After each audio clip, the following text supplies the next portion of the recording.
네, 이제 우리가 공부해야 되는 건 9장이고요. 이제 3계층이 올라왔습니다. 그래서 네트워크 계층에 대해서 우리가 공부를 할 겁니다. 우리가 계층이 이제 피지컬 레이어, 데이터 링크 레이어, 네트워크 레이어까지 올라온 거죠. 이렇게 돼서 이렇게 계층이 나눠져 있습니다. 이제 어떤 그림 보면 이렇게 계층이 나눠져 있고 이렇게 작은 네모 안에 여긴 IP, 여긴 뭐 ICMP 뭐 이런 식으로 프로토콜을 하나씩 적어 놓거든요. 이게 이제 이런 식으로 쌓아놓은 걸 뭐라고 그러냐면 프로토콜 스택이라고 합니다. 스택이 이제 덤불 같은 걸 계속 쌓아놓는 거죠. 위에다가 계속 쌓아놓는 형태로 이제 구성이 되고요. 이미 우리가 3계층을 공부한다는 건 얘기는 이제 인터넷으로 이미 넘어왔다는 거죠. 이 하부는 뭐죠? 랜이죠. 랜 될 수 있고 뭐 무선 랜도 될 수 있고 아니 뭐 이동통신망도 될 수 있고 뭐 여러 가지죠. 예. 그런 것들은 요 하부에 있는 거고 하부에 있는 것들에 대한 것이고 이미 3계층으로 넘어왔다는 거는 이제 인터넷에 대해서만 논의를 하겠다라는 거예요. 그러니까 이거는 요 아래에 있는 두 개는 이제 하나의 네트워크 내에 있는 즉 랜의 내부에 있는 호스트들끼리 통신을 어떻게 하느냐에 대한 얘기고 이 네트워크 레이어로 올라왔기 때문에 이건 뭐냐면 엔드 투 엔드 즉 어떤 네트워크의 어떤 호스트가 어떤 다른 네트워크의 호스트와 통신을 할 때 그 인터넷망을 통해서 어떻게 우리가 패킷을 전송하겠느냐에 대한 얘기를 하는 거예요. 그죠? 자, 그거를 좀 이해하셔야 됩니다. 그래서 이 윗계층으로 올라왔기 때문에 우리는 이미 이제 인터넷에 대해서 공부를 하게 되는 거죠. 인터넷 3계층에 있는 프로토콜들이 굉장히 많습니다. 뭐 IP도 있고요. ICMP도 있고요. IGMP도 있고요. ARP도 있고요. 뭐 하여튼 수도 없이 많습니다. 많은 것 중에 가장 중요한 게 뭐냐면 요 IP입니다. IP의 역할은 뭐냐면 경로 설정입니다. 라우팅을 한다는 거죠. 그 라우팅이 핵심적인 어떤 3계층의 기능이고 이 아래에 있는 것들은 다 뭐냐면 그 라우팅을 보조하기 위해서 부가적으로 들어가 있는 프로토콜들이에요. 그죠? 그래서 지금 이제 이 교재의 체계를 보면 이제 9장이 있고 10장이 있고 11장이 있고 12장이 있어서 요 3계층 요 4개 챕터에 걸쳐서 우리가 이제 공부를 하게 되는데요. 9장은 이제 네트워크에 대한 일반 얘기하고요. 그 다음에 IP 주소 체계에 대해서 얘기를 할 겁니다. 10장하고 11장이 뭐냐? 요게 이제 IP 주소 체계를 얘기를 했으니까 요 IP를 이용해서 실제 라우팅하는 방법 이런 것들을 이제 10장하고 11장에서 우리가 공부를 하게 되고요. 12장은 뭐냐면 IP를 제외한 아까 여기 나열했었던 이런 것들, 이런 그 이외의 프로토콜들 그런 것들을 12장에 우리가 쭉 계속 공부를 하게 된다는 거죠. 그래서 이 4개 챕터를 공부하면 그러면 3계층에 대한 얘기가 끝납니다. 3계층이 우리 이제 지금 이번 클래스에서 공부하는 여러 가지 내용 중에서 가장 중요하고요. 그 중에 가장 중요한 건 뭐냐면 바로 이겁니다. IP 라우팅. 3계층에선 IP가 제일 중요하다. 이거 여러분들 요거 하나만 우리 1학년 때 잘 이거 이해하고 넘어가도요. 굉장히 많은 걸 한 겁니다. 그래서 IP에 대해서는 확실히 이해해야 된다. 이번 챕터에서 하는 거 첫 번째 네트워크 계층이라는 게 뭐냐. 그래서 일반적인 얘기를 우리가 나눠볼 거고요.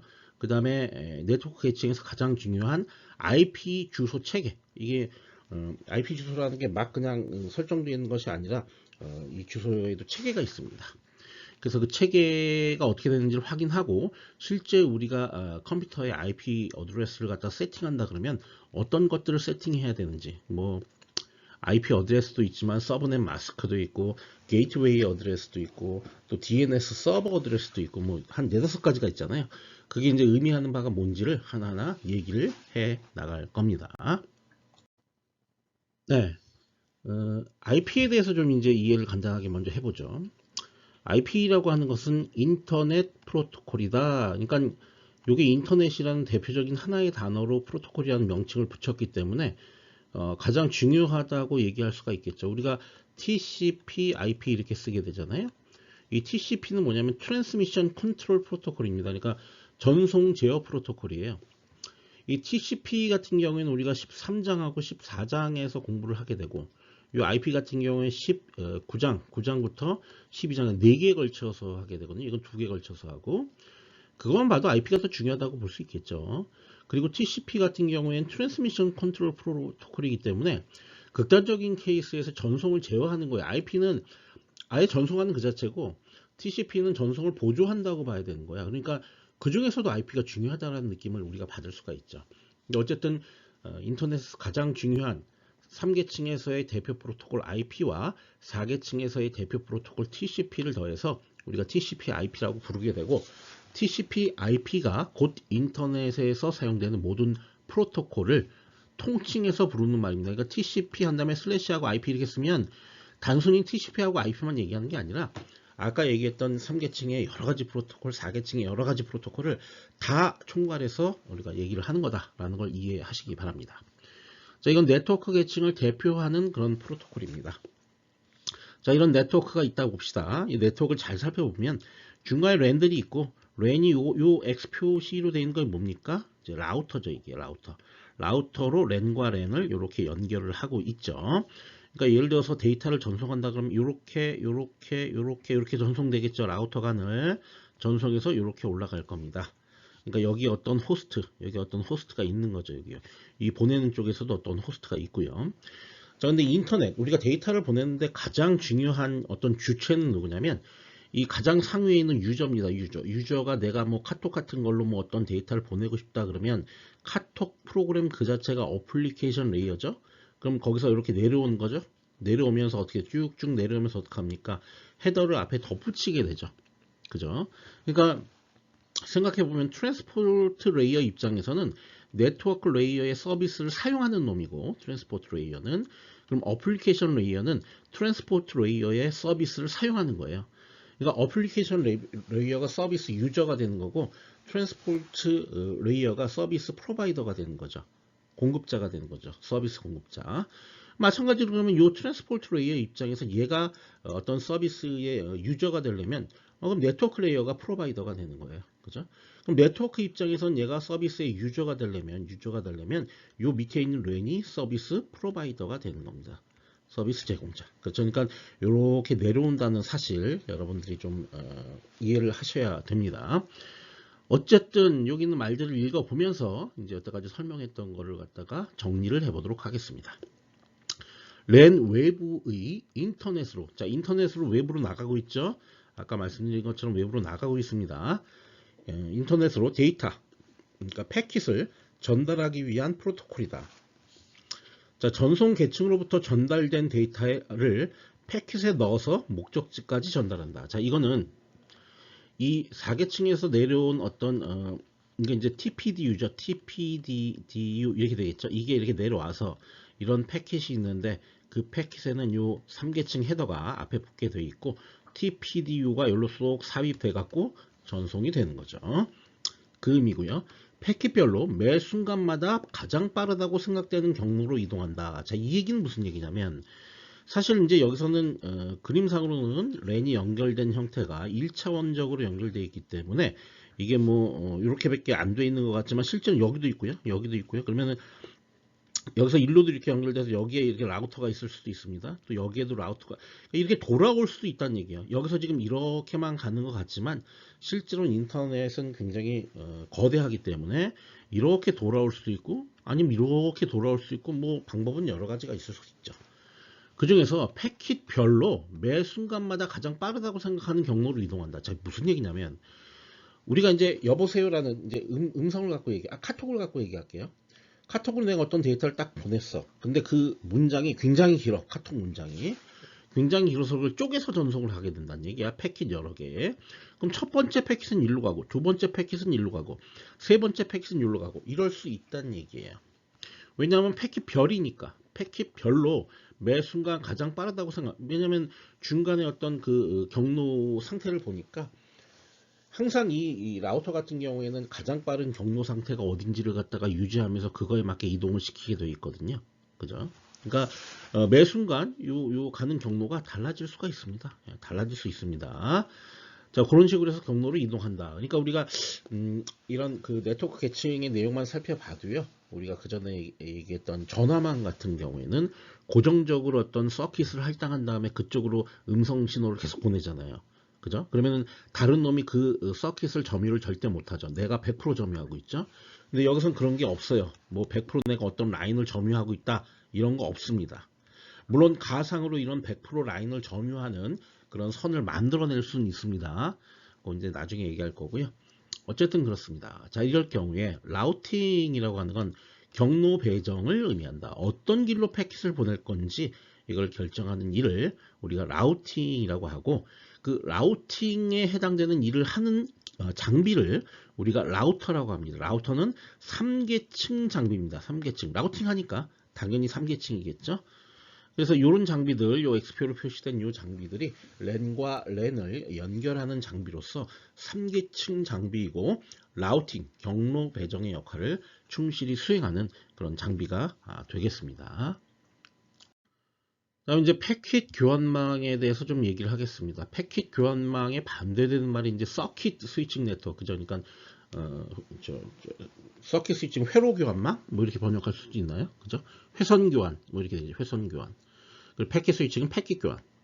그러니까 회선 교환이라고 하는 거는, 서킷 스위칭이라고 하는 거는 A와 B 사이에 통신하는 통신 라인이 딱 고정적으로 할당이 되어 있는 거예요. 다른 놈이 그것에 침범을 할 수가 없어요. 우리 전화망 같은 게 대표적인 서킷 스위칭망이죠. 그래서 그 서킷 자체를 교환시키는 거죠. 근데 패킷 교환망은 뭐야? 서킷, 이런 서킷들은, 회로들은 그대로 유지야. 이게 뭐 어디랑 어디랑 연결이 다시 되고 그러는 게 아니에요. 딱 고정이 돼 있어. 다만 이 서킷을 향해서 패킷이 어디로 갈 건가를 스스로 결정하는 거죠. 그게 패킷 교환망입니다. 그래서 이런 식으로 랜을 라우터로 연결하는 인터넷망은 패킷 교환망이라는 거예요. 그죠?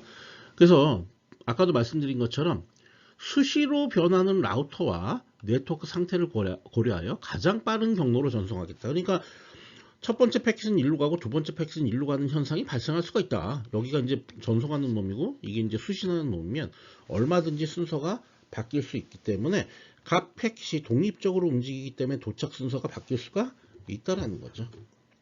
이해하시겠죠? 무슨 얘기인지. 그 다음에 이제 라우터는 한가 한쪽으로 패킷을 보낸다. 뭐 한가 한 거가 아니라요. 여기 지금 이제 숫자가 이렇게 써 있잖아요. 4, 3, 2, 1, 0. 자, 이건 뭘 얘기하냐면 A에서 B까지 가는데 걸리는 시간입니다. 뭐 그냥 4초라고 생각하셔도 돼요. 그리고 뭐 요거는 이제 C에서 E로 가는데 걸리는 시간 1초라고 생각하시면 됩니다. 1ms라고 생각할 수도 있고. 이걸 갖다가 시간이라고 표현하기도 하지만 거리라고 표현하기도 합니다. 왜냐면 이게 거리가 짧다고 하더라도 여기 선로 상태가 안 좋아서 오래 걸렸다면 거리가 먼 거나 마찬가지야. 그죠? 그러니까 시간이라고 표현할 수도 있고 거리라고 표현할 수도 있고, 이걸 코스트, 비용이라고 표현하기도 합니다. 공학적인 관점에서. 비용. 어차피 시간이나 거리가 많이 들면 비용이 많이 드는 거니까 그렇게 코스트라고 이제 우리가 얘기하기도 하는데요. 코스트가 적은 쪽으로 가겠죠. 거리가 짧은 쪽으로 가겠죠. 그러니까 한가 한쪽이라는 거는 조금 뭐 올바른 말은 아닌데, 그래도 설명을 좀 잘 하기 위해서, 쉽게 이해하기 위해서 그냥 한가 한쪽이라는 표현을 쓰신 것 같아요. 어쨌든 시간 거리가 짧게 걸리는 쪽으로 우리가 패킷을 전송하게 되기 때문에 매번 이 회선의 상태나 그때 성능, 퍼포먼스는 변할 수도 있거든요. 잘못하다가 뭐 B가 망가질 수도 있고, 그럼 이쪽을 못 보낼 수도 있고 하기 때문에 보내는 패킷은 항상 하나의 길로 가는 게 아니라 여러 개의 길로 이렇게 나눠져서 갈 수도 있습니다. 그래서 결론적으로 패킷의 순서가 달라지거나 길을 잘못 들어서 목적지에 도착하지 못할 수 있음이라고 하는, 못할 수 있어 이렇게 되는, 못할 수 있어 이렇게 되는, 못할 수 있기 때문에 그런 뜻이죠. 네, 그렇게 바꾸겠습니다. 있기 때문에 IP는 best effort 또는 not guarantee라고 한다. 자, 이게 무슨 얘기냐면 아주 무책임한 말인데요. best effort는 최선의 노력을 다하겠다 그런 얘기죠. best effort. 그런데 뒤에 뭐가 붙어있어? not guarantee라고 돼 있죠. 근데 보증은 못해 이거죠. 이게 무슨 말도 안 되는 얘기냐?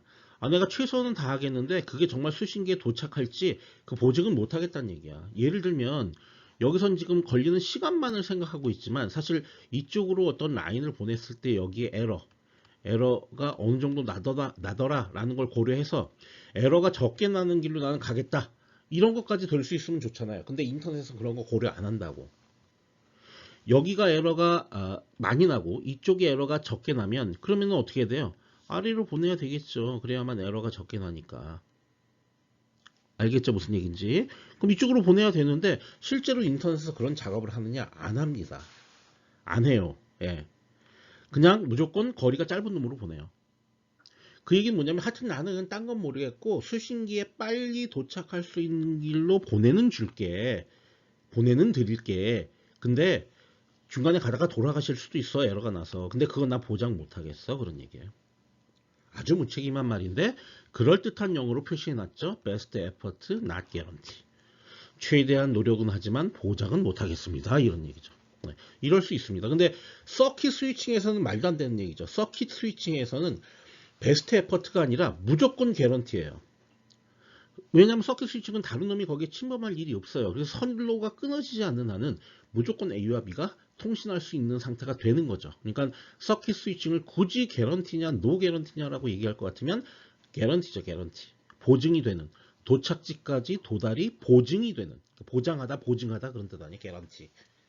이게 보장이 되는 그런 네트워크입니다. 그러나 패킷 교환망은 개런티 보장이 되는 도착이 보장이 되는 그런 네트워크는 아니라는 사실을 여러분들이 잘 이해를 하셔야 됩니다. 네, 우리가 계속 이제 이 얘기를 하고 있었습니다. 서킷하고 패킷. 그러니까 서킷 스위칭 네트워크는 어떤 특장점이 있냐면 링크, 그러니까 1대1 링크가 딱 설정이 딱 돼 있는 거죠. 거기에 이제 다른 사용자가 거기에 침범할 수 없는 그런 상태입니다. 그런데 패킷은 그런 게 아니죠.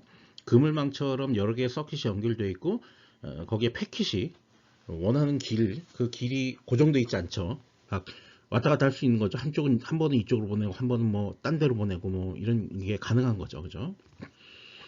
그건 이제 우리가 패킷 네트워크라고 합니다. 그런데 어느 게 더 좋을까요? 좋기는 뭐 사실 이게 더 좋다고 봐야죠. 사용자 입장에서는. 왜냐면 나를 위한 전용 채널이 딱 할당이 되어 있으니까 얼마나 보내기 좋아요. 근데 패킷 같은 경우에는 문제가 있죠. 이거는 베스트 에퍼트라고 그랬으니까 중간에 잊어버릴 수도 있다. 패킷이 이제 누락될 수 있는 거죠. 그래서 개런티가 안 된다고 얘기했잖아요. 그런데 그러면 생각해 보면 서킷은 누구한테 좋냐면 사용자한테는 좋아요. 그러니까 유저한테는 좋아요. 근데 프로바이더, 네트워크 프로바이더한테는 서킷은 안 좋아. 근데 패킷은 유저한테는 안 좋아. 그렇지만 서비스 프로바이더한테는 좋은 거죠. 그죠? 그럼 이제 서비스 프로바이더 입장에서 사람들이 패킷으로 보내니까 베스트 에퍼트고 not guaranteed 되니까 이걸 개런티 해줄 수 있는 뭔가 방법이 있지 않을까? 그건 뭐냐?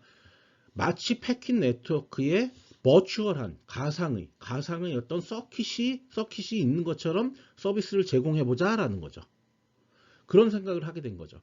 패킷망인데 서킷처럼 뭔가 회로를 해줄 수 있는 계속 할당해 줄 수 있는 그런 서비스를 만들어 보자 해서 나온 게 뭐냐면 버추얼 서킷입니다. 버추얼 서킷. 그러니까 버추얼 서킷이니까 가상 회선이에요. 근데 그 버추얼 서킷을 어디다 구성한다는 얘기예요? 패킷 네트워크에다가 구성을 한다는 얘기예요. 지금 이제 이 그림 같은 경우 보시면 이건 분명히 패킷망입니다. 서킷망이 아니에요. 그럼에도 불구하고 요렇게 가는 길을 무조건 누구한테 할당하겠다? 어떤 특정 사용자, 특정 링크에 저거를 끝까지 퍼머넌트하게, 그죠? 영속적으로 할당을 해주겠다. 이제 그런 이제 생각을 하게 된 거죠. 자, 그런 식으로 해서 나온 서비스가 이제 버추얼 서킷입니다. 그래서 여기 보시면은 버추얼 서킷을 구성하게 되면 반드시 도착되는 패킷의 순서가 보장이 돼요. 왜냐하면 절로만 보내니까. 그죠? 그래서 여기 보시면 남자애가 그런 말을 하네요. 정해진 길로 다니기 때문에 패킷을 보낸 순서대로 도착한다. 그리고 보안에 강하다. 왜? 다른 사용자가 여기에 접근하는 걸 원천 차단하기 때문에. 그죠? 이 길은 요 두 개, 요 여자애와 남자애가 어떤 사랑의 대화를 할 때만 요 링크를 갖다가 할당을 해주기 때문에 다른 사람이 그걸 엿듣지 못하게 하는 거죠. 예. 그래서 VPN은 연결형이다라는 표현을 했어요. 연결형이라는 게 이제 서킷은 연결형이고 패킷은 비연결형이죠. 연결이 되는 게 아니죠. 그냥 막 가는 거니까.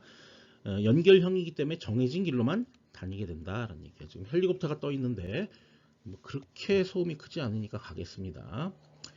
자, ISP 봅시다. ISP는 이제 설명을 하면서 여기 내용을 읽어보면서 설명할게요. 요거는 이제 인터넷 서비스 프로바이더입니다. 그러니까 인터넷 서비스 제공자. 이거 어디예요? KT 인터넷이나 LG 인터넷 같은 거 얘기하는 거예요. SK 뭐 브로드밴드나 뭐 그런데. 그런 데를 우리가 ISP라고 합니다. 인터넷 서비스 프로바이더. 그래서 개개인 가정에 인터넷 서비스를 공급해 주는 그런 업체죠. 그 사람들은 인터넷망의 여러 채널 중에서 특정 회사만 사용할 수 있는 통신 경로. 그죠? 사랑의 대화를 하는 1대1 상대방을 얘기하죠. 근데 실제로 이제 1대1이 아니라 예를 들어서 어떤 어떤 회사에 내부 네트워크를 구성해서 서울에 있는 본사와 지방에 있는 지사끼리 연결하는 뭐 그런 케이스를 얘기하는 거죠. 그렇기 때문에 이제 실질적으로는 설명은 제가 1대1로 했지만 1대1이 아니라 그 회사와 관련된 데이터를 보내는 네트워크를 얘기하는 거죠. 사용할 수 있는 통신 경로, 이걸 우리가 가상회선이라고 한다. 버추얼 서킷을 임대한다라고 돼 있어요. 그러니까 웃돈을 줘야죠. 웃돈을 주고 ISP한테 야 가상회선 주세요 우리라고 한다면 어떤 특정 경로를 아예 혼자서 점유로 하게 된다는 거죠. 인터넷망, 이게 패킷 교환망이죠. 패킷 교환망의 특정 채널을 빌린 후에 독점적으로 사용을 하겠다. 독점적으로. 그래서 패킷 교환망을 회선 교환망처럼 사용하는 것. 이걸 바로 가상 사설망이라고 합니다. 정확하게 이제 가상망이라는 게 일반적인 용어고요. 구체적으로 행해지는 서비스는 Virtual Private Circuit 이렇게 됩니다. 이 네트워크를 VPN이라고 부르게 Virtual Private Network 이렇게 되는 거죠. 우리 뭐 VPN 같은 경우 여러분들 뭐 외국 사이트나 이런 데 접속할 때 VPN 이용해서 접속한다 이런 거 들어본 적 있을 거예요. 그죠? 이 VPN 서비스를 이용하려면 돈 좀 내야 되죠. 그죠? 네, 그거 얘기하는 겁니다. 통신 전에 셋업 단계를 거친다. 그러니까 이쪽 경로로 보내겠다라는 어떤 그 경로에 대한 설정을 먼저 딱 해. 그래서 정해진 경로로만 패킷을 주고받는다. 욜로만 주고받는다. 그럼 순서가 뒤바뀌거나 사라지는 일이 없다는 얘기예요. 그래서 가상회선 방식은 두 개를 합친 건데 정확히는 패킷 교환 방식의 네트워크에 회선을 고정적으로 할당을 해서 마치 회선 교환망인 것처럼 동작하게 만드는 기술이 되겠죠. 그게 VPN입니다. 아시겠죠? 네, 그렇습니다. 그래서 회선 교환하고 패킷 교환하고 가상 회선 방식을 비교를 한번 해보겠습니다. 이제 기본적으로는 회선 교환하고 패킷 교환은 정반대의 어떤 특성을 갖는 것이 일반적이겠고, 가상 회선 방식은 이 두 개를 합친 거기 때문에 어떨 때는 회선 교환 방식하고 유사하고 어떨 때는 패킷 교환 방식하고 유사하고 이렇게 됩니다. 먼저 이제 셋업이 필요하냐? 이제 회선 교환에선 당연히 필요하죠. 그죠? 처음에 이제 그 스위치, 그죠? TDX라고 얘기했던 교환기를 통해서 내가 통화하려고 하는 상대방이랑 경로를 따다다닥 설치를 해야 되잖아요. 그래서 교환원이 필요하다고 했잖아요. 그게 회선 교환. 가상 회선도 역시 마찬가지로 보내기 전에 정해진 경로로 딱 보내야 되기 때문에 처음에 콜 셋업이 반드시 필요하죠. 그래서 얘하고 같습니다. 패킷은 그렇지 않고, 패킷은 셋업이 없어요. 그냥 막 뿌리는 거죠. 데이터가 같은 경로를 이용하는가, 당연히 이제 회선이 설정이 되어 있으니까 회선 교환은 같은 경로로 이동하고, 가상 회선도 마찬가지입니다. 그런데 패킷 교환은 그렇지 않죠. 데이터가 순서대로 도착하는가? 예, 맞습니다. 얘도 맞고요. 근데 패킷 교환은 순서대로 도착하지 않을 수 있다라고 얘기했습니다. 자, 그 다음에 중계기가 고장나는 경우 통신이 가능하냐? 중간에 하나 뛰어넘었습니다. 이거는 불가능하죠. 중간에 이제 중계기가 고장나면은 그쪽을 통해서 가야 되는데 고장나면 아예 통신 안 되는 거죠. 근데 패킷은 그렇지 않죠. 패킷은 다른 데로 우회할 수 있죠. 그죠? 그때 당시에 고장이 났으면 가장 최선의 다른 길로 돌아서 이렇게 갑니다. 예. 그렇기 때문에 패킷 교환은 반대고, 가상회선도 역시 마찬가지, 고장나면 통신이 안 된 거죠. 지금 이 빨간색으로 제가 표시한 거는 가상회선이 회선 교환하고 유사한 특징을 가질 때를 빨간색으로 처리를 한 겁니다. 자, 그 다음에 선을 다른 사람과 공유하는가? 패킷 교환은 공유를 하죠. 근데 회선 교환은 공유하지 않아요. 근데 가상 회선도 공유를 안 할 것 같지만 합니다. 자, 제가 아까 요렇게 라우터가 있으면 A에서 B로 이제 우리가 데이터를 전송한다 그러면은 예를 들어서 이렇게 돼 있고 이렇게 돼 있고 이렇게 여기가 B가 있다 그러면 요로 요렇게 가겠죠. 이렇게 가겠죠. 근데 여기 C가 있어요. C가 뭐 이쪽에 C가 이렇게 연결되어 있습니다. 그럼 C가 B로 보내려고 해요. 그러면은 이렇게 연결될 수 있다는 얘기예요. 뭐냐면 이렇게 연결하고 이렇게 연결할 수가 있습니다. 그러면은 여기를 공유하고 있죠. 이렇게. 전체 경로를 공유하진 않지만 일부 이런 경로를 공유할 수는 있습니다. 그럴 수 있어요. 그러니까 가상회선 방식에서는 아예 정말 이 링크를 완전히 다른 사람 절대로 사용하지 못하게 막는 게 아니고 이쪽에 있는 그 밴드위스, 그러니까 대역폭 중에서 특정 대역폭만은 얘를 위해서 할당을 한다는 얘기예요. 네, 나중에 이거에 대해서 좀 더 자세히 얘기를 할 겁니다. 네, 어쨌든 선을 다른 사람과 공유를 합니다. 가상에서는. 사용 시간으로 과금하느냐? 예, 그렇습니다. 가상에서는 회선 교환 방식과 유사하기 때문에 시간으로 과금을 하고 패킷 교환 같은 경우에는 이제 전송된 데이터 양으로 이렇게 과금을 하게 되어 있습니다. 자, 요거 여러분들 잘 한번 읽어보시고 이해를 해주시기를 바랍니다. 네, 이제 두 번째 주제로 넘어왔습니다. 그래서 IP 주소 체계와 설정값 이렇게 되어 있는데요. 여기서 얘기할 거는 이제 뭘 얘기하려고 하냐면 그 전에 우리가 이제 3계층에서 데이터를 전송하는데 뭐 어떤 스위칭 방식에 대해서 이렇게 쭉 얘기를 했어요. 기본적인 어떤 데이터 이동 방식. 근데 여기서 얘기하려고 하는 거는 이제 주소 체계, IP 주소 체계, 체계라는 말이 있어요. 체계. 그러니까 뭔가 체계적이라는 얘기예요. 그냥 주소를 갖다 할당하는 것이 아니라 무언가 체계적으로 할당되어 있다. 근데 그 체계는 어떤 체계냐? 라우팅을 잘 하기 위한 체계로 할당이 되어 있습니다. 그래서 어떻게 할당되어 있는지에 대해서 얘기를 하려고 하는 게 IP 주소 체계라는 의미고요. 설정 값이라는 건 뭐냐면 그렇게 이제 IP 주소 체계가 할당이 되어 있으면 내가 이제 어떤 IP 주소를 하나 받았어. 그럼 내 컴퓨터에 우리 네트워크 관리 그 판넬에다가 나의 설정 값을 쳐 넣어야만 내가 인터넷을 할 수 있게 되는 거죠. 그래서 그 설정값이 어떤 거를 넣어야 되는지 이제 그거를 얘기를 하려고 한다는 거예요. 먼저 이제 IP 주소의 필요성에 대해서 먼저 얘기를 해보겠습니다. 이제 이 말을 하는 이유는 이거예요. 아니 맥 주소 있지 않냐? 맥 주소 있으면 전 세계에 있는 모든 네트워크 기기들이 다 구분이 되는데 굳이 IP 주소를 사용해야 될 이유가 있냐는 거야. 이건 뭐 사실 너무나 이유가 많죠. 이거는 왜냐하면 그 당시 인터넷이 개발될 당시에는 그 하위에 있는 네트워크가 랜만 있는 게 아니라고. 그러니까 맥 주소가 랜이라는 놈한테는 맥 주소가 존재하지만 다른 어떤 네트워크는 맥 주소가 존재하지 않을 수도 있고 사실 대부분 존재하겠죠. 존재한다고 해도 그거의 어떤 포맷이 다를 거예요. 그러니까 그 다른 포맷을 이용해서 뭔가 어떤 네트워크를 전송하겠다, 데이터를 전송하겠다 이게 힘들다는 거죠. 어떤 하나의 통일된 포맷이 있어야 된다는 얘기야. 그죠? 그렇기 때문에 IP 주소가 필요합니다. 자, 근데 그것 말고도 또 필요한 이유가 또 여러 가지 다른 이유가 있습니다. 맥 주소 같은 경우에는 랜에 속한 노드들로 6바이트의 주소를 갖는다라고 되어 있어요. 6바이트. 근데 이 맥 주소는 특징이 뭐냐면요. 무작위로 만들어져 있어요. 무작위라는 거는 그냥 랜덤하게 저 네트워크 카드를 만드는, 네트워크 장비를 만드는 회사들이 무작위로 저 6바이트를 할당합니다.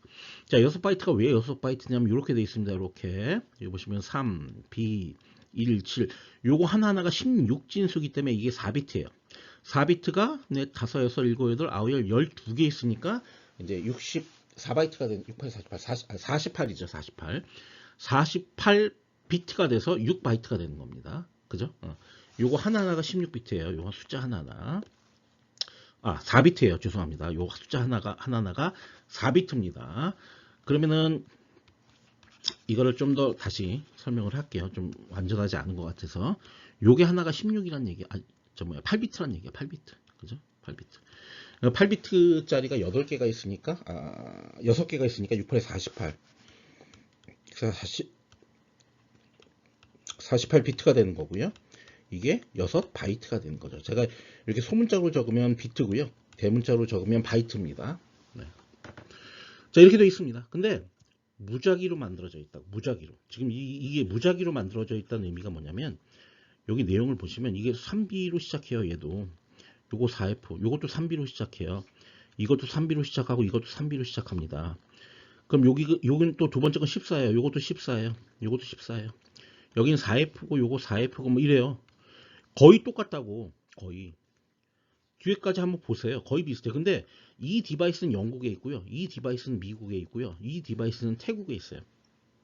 그럼 이거 어떻게 할당했다는 얘기예요? 예를 들어 어떤 회사에서 네트워크 장비를 만들어내면 맥 주소를 얻기 위해서 무슨 사이트나 뭐가 있겠죠. 거기 가서 남아있는 게 뭐가 있는지를 확인한 다음에 남아있는 거 그냥 갖다 쓰는 거죠. 마치 우리 나라에서 자동차 등록할 때 뒤에 번호판 같은 걸 막 랜덤하게 갖다 붙이듯이 그냥 막 붙인 거죠. 이해하시죠? 무슨 얘기인지. 예. 이런 식으로 해놓으면 이게 체계적이지 못해요. 비체계적이어서 이게 적어도 예를 들어서 이런 거야. 중국에 있으면 한 요 정도까지는 비슷해야지. 그 다음에 요 아래 게 달라져야지. 우리나라에 있다고 한번 가정을 해볼게요. 우리나라가 총 도가 몇 개 있습니까? 뭐 한 8개, 팔도 강산이잖아. 근데 그건 북한이랑 다 합쳤을 텐데. 합쳤을 때 8개인데. 우리가 8개인가? 8개 맞나요? 하나, 둘, 셋, 넷. 경기도, 강원도. 9개인데. 제주도까지 하면. 뭐, 그쵸? 그래 보이는데. 어쨌든 팔도가 있으면요. 우리나라, 뭐 예를 들어서 우리나라는 요 앞에 있는 건 다 똑같다. 뭐 이런 가정이 있어야 된다는 얘기야. 다 똑같고, 여기 앞에 47이 뭐 1로 시작하는 거면은 뭐 경기도, 2로 시작하는 거는 뭐 강원도, 이런 식으로 돼 있어야 된다고. 그래야만 라우팅을 할 수가 있어. 라우팅이라는 게 경로 찾기를 할 수가 있다고. 이렇게 막 너무 달라져 버리면요. 이거 라우팅 어떤 알고리즘을 만들기가 너무너무 힘들어요. 이건 뭐냐? 전 세계에 있는 모든 디바이스들의 맥 주소를 예를 들어서 내 컴퓨터가 다 갖고 있어야 된다는 얘기야. 그래야만 목적지를 찾아갈 수 있을 거 아니야. 그죠? 내가 예를 들어서 미국에 있는 어느 사이트를 접속하고 싶어. 그러면은 내 컴퓨터에 이미 저장이 돼 있어야지. 모든 그 미국의 그 사이트에 해당하는 맥 주소가, 그러니까 IP 주소가 없다면 그 맥 주소를 다 갖고 있어야죠. 그럼 뭐 사실 내 컴퓨터에서 어느 사이트 접속할지도 모르는데, 그렇게 되면 뭔가 맥 주소, 전 세계에 있는 맥 주소를 내가 다 갖고 있어야만 상대방의 어떤 디바이스에 다 접속을 할 수 있다는 얘기에 대해, 그건 어불성설이죠. 그렇게 할 수는 없죠. 그죠? 그래서 뭔가 체계적인 방법으로 변화가 필요하다. 맥 주소 갖고는 절대 모든 전 세계 네트워크를 연결할 수 없다라는 결론이 나와요. 그죠? 이제 랜 갖고 얘기하는 겁니다. 근데 사실 이것뿐만 아니라 그 인터넷 3계층 이하의 1, 2계층을 형성하는 언더라잉 네트워크들이, 그 밑에 있는 네트워크들이 종류가 다 다르기 때문에 맥의 형태가 다 달라요. 맥 주소 형태도 다 다르고, 그걸 어떻게 다 수용하겠냐고. 그러려면 새로운 주소 체계를 만들 수밖에 없다는 얘기야. 그죠? 자, 설명을 읽어보겠습니다. 자, 맥 주소는 랜에 속한 노드들의 6바이트짜리 주소다. 무작위로 배정된 맥 주소를 인터넷에서 사용한다면 통신하려는 노드들이 상대방의 맥 주소와 위치를 모두 기억하고 있어야 된다. 불가능한 얘기다. 말도 안 되죠. 이게 뭐 지금 현재 전 세계에 있는 노드들이 뭐 수십억 개일 텐데 그거의 주소를 어떻게 다 기억해? 말도 안 되지. 수억 대의 노드가 서로의 위치와 주소를 모두 기억하는 건 불가능하다. 따라서 새로운 주소 체계가 필요하게 되었다라는 거죠. 네. 네. 그래서 IPv4의 주소 체계를 한번 보겠습니다. IPv4에서 이 v4라고 얘기하는 거는요, 버전 4입니다. 이거 다음 버전이 버전 SION6입니다. 6. 예. 근데 지금 여전히 버전 4를 많이 쓰고 있고요. 뭐 IoT 시대가 도래하면서 이 IP 주소가 부족할 것 같으니까 4바이트가 아니라 그 길이를 엄청 늘렸어요. 4배인가 늘려갖고 버전 6라는 걸 새로이 만들어냈습니다. 근데 실제로 이게 현재 많이 사용되고 있진 않고요. 앞으로 이제 뭡니까? 더 많은 디바이스들이 IoT 네트워크에 들어와서 IPv4 주소가 고갈이 되면, 그 고갈이 될 수밖에 없습니다. 왜냐하면 IPv4는 4바이트 체제로 돼 있거든요. 그럼 이건 뭐냐면 32비트란 얘기예요. 그럼 2의 32승이에요. 이거 2의 32승은 2147483648이에요. 여기다가 곱하기 2예요. 요만큼의 개수의 IP를 만들어낼 수가 있다는 얘기예요. 근데 전 세계에는 이거 한번 세보겠습니다. 1, 10, 100, 1000, 만, 10만, 100만, 1000만, 1억, 10억, 10억 개, 20억 개. 아직 20억 개에는 도달 안 했다는 얘기야. 전 세계에 있는 모든 디바이스들이. 20억 개가 넘어가기 시작하면 그러면은 할당을 해줄 수가 없어요.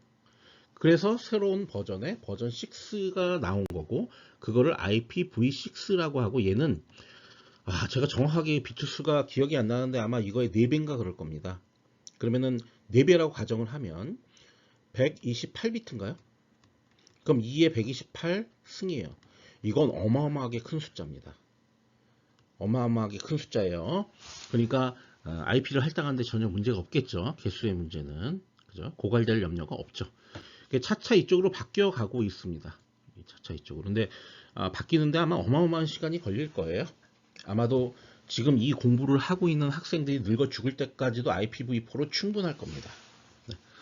어쨌든 4바이트의 주소 체계고요. 1바이트가 4비트라고 되어 있는데 4가 아니라 8이죠. 8비트이기 때문에 8비트면 어떠냐면 0부터 시작해서 2의 8승 마이너스 1까지 지정을 할 수가 있습니다. 이제 0은 0000, 0000이고 그 다음에 2의 8승 마이너스 1은 1111, 1111 여기까지죠. 이게 2의 8승 마이너스 1입니다.